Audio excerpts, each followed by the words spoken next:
So today I'm going to show you how I teach a horse how to canter from the walk.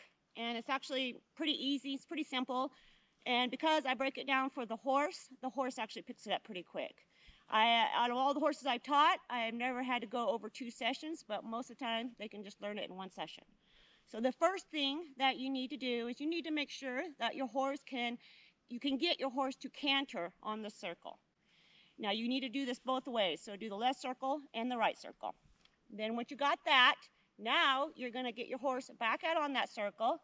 Now you're going to establish a verbal cue. So my verbal cue is the kissing sound.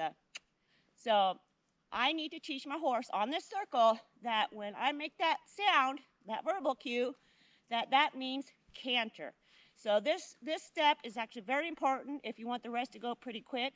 So you need to make sure that your horse understands 100% that your verbal cue means canter. So once you got your horse cantering in a circle with your verbal cue, and you got it good both ways, well then the next step is you're going to get your horse back out on that circle, but now there's no trotting. So get your horse out on that circle, get them walking, then when you're ready, ask your horse to canter with your verbal cue.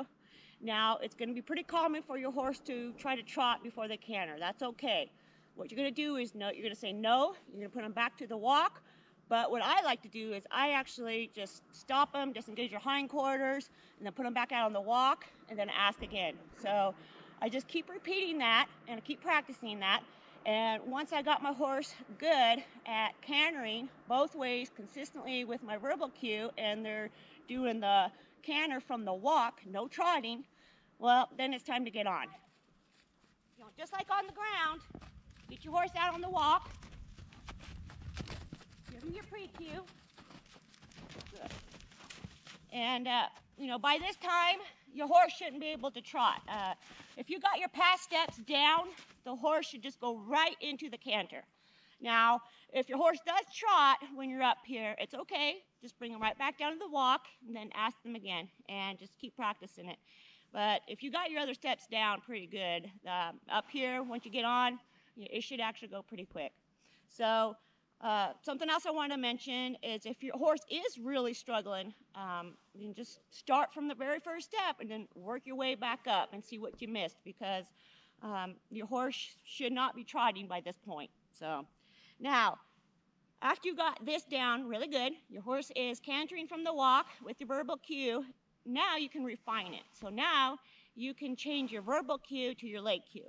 So how I'd go about teaching this is I would use my verbal cue, but I also at the same time will use my leg.